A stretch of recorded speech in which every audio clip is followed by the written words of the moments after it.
No, you should have been in here with me when it was happening. I was here by myself when that cedar tree blowed around the top of the house there, at 50-foot high, that cedar tree out there, and then all that sudden that water started coming in. I had me a beer sitting up on the console there, a quart of beer. When it floated off, I knew it was time to get the hell out of Dodge. And I forgot about my little dog. I had one of them little white Eskimo spit miniatures. And he got raised, and I put him in the bathroom. Latched the bathroom up. When I left out here, got out the carport, it blowed 110, 20 mile an hour. I finally got out and got my little truck out there on the road out there. It was up over the tires on it, and I got it out. And I went up there by the store up there, got behind that store, and I had to think about it. I had me a cup of beer in the refrigerator. And as a man and woman come up there by the store, I didn't have no cigarette lighter in my truck. And I had a cigarette lighter. He said, "Mister, if you got a..." They waited out. Their van went underwater and everything. They had to wait out up there on the hill. He come up in there and he said, "Have you got extra cigarettes?" I said, "Yes, sir." So I gave him a cigarette. Give him my lighter. When he brought the lighter back over, it was wet. It was light. Cigarette was wet. Didn't have no cigarette. I sat there 3 hours waiting for that storm. And then I happened to think about my little dog went in the bathroom. I said, "Oh my God, I forgot about him." I finally come back, got the door pried open, got back in here. I finally got the bathroom door open. That was my little dog. He was up on the back of the commode tank. His feet just high, you could get him up on the wall like that. He was just a whine. He was weak. There wasn't nothing sticking out but his head. Oh, man. Finally got him out there. Got it set at the table, sitting there in a old couch chair and a cushion. I throwed him up on the table. He wanted to get out and swim. I said, "Man," I said, "Look, buddy," I said, "you'd have to swim half a mile." I said, you can't get out here without swimming."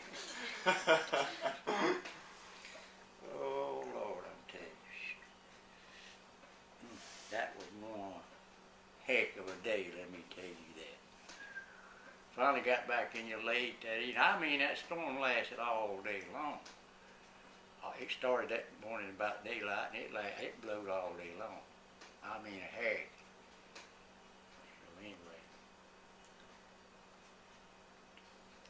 got back in here that evening, and the water guard started going down. I had to open up the doors for the water to get out, because the water was holding the doors shut, and I had to open them up for the water to run back out when the water finally went down. Everything in here was messed up. I have to think about my guitars. I had to put them on top of the bed, and I had a big old water bed in there, and I threw some more stuff, clothes and everything. I threw my two guitars up on top of it, and I forgot about my amplifiers. I had two nice amplifiers. I forgot about them. Both of them went on the wall. Guitars didn't go on the wall, but I had them up on the bed. That was one heck of a storm. Now, I've been, that makes 4 hurricanes I went through around this house. But that was one of the worst. I tell you one thing. I hate to go through another one like it, but now this old house here, from welder ceiling and everything, built just about like the only thing about it is I got a concrete ceiling. You can see how y'all busted that way. All these partitions, everything in here, they're all concrete. Blocks and everything, they poured with concrete and everything. It's just like a fallout shelter bottom. And then that ceiling up there, it's got wind breaking braces in it. You can't even walk through that ceiling up there. You got so many braces on it. on that ceiling up at the top. I wasn't worried about the old house, I was just worried about all them big old pine trees and everything else caving in on the top of the house, you know. I wasn't worried about the old house blowing away. That's the only thing about when I got out there in it, I was worried about my little old self blowing away. So that wind, man, that was something else.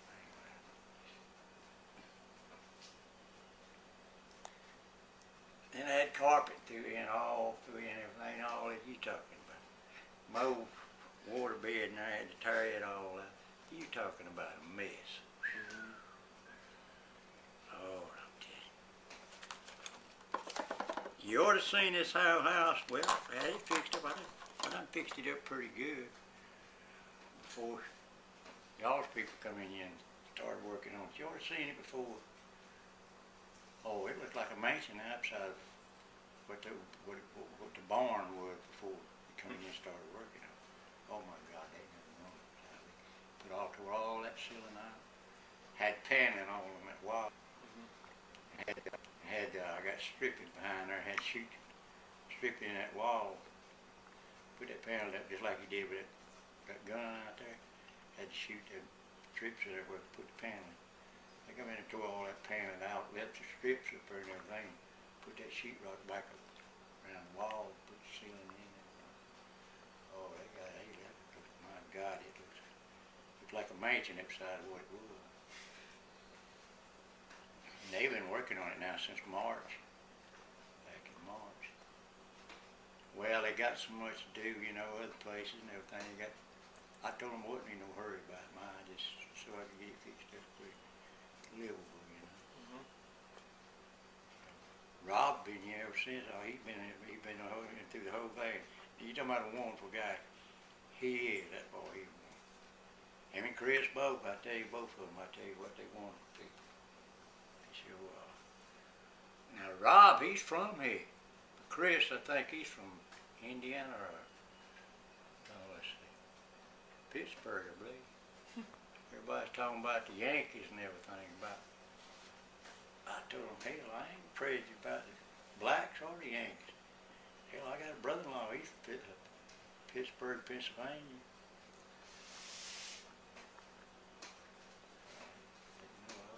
I always liked northern people. I played music all over. Played Tennessee, or Kentucky, Illinois, Indiana, all up through there. I met some wonderful people. California.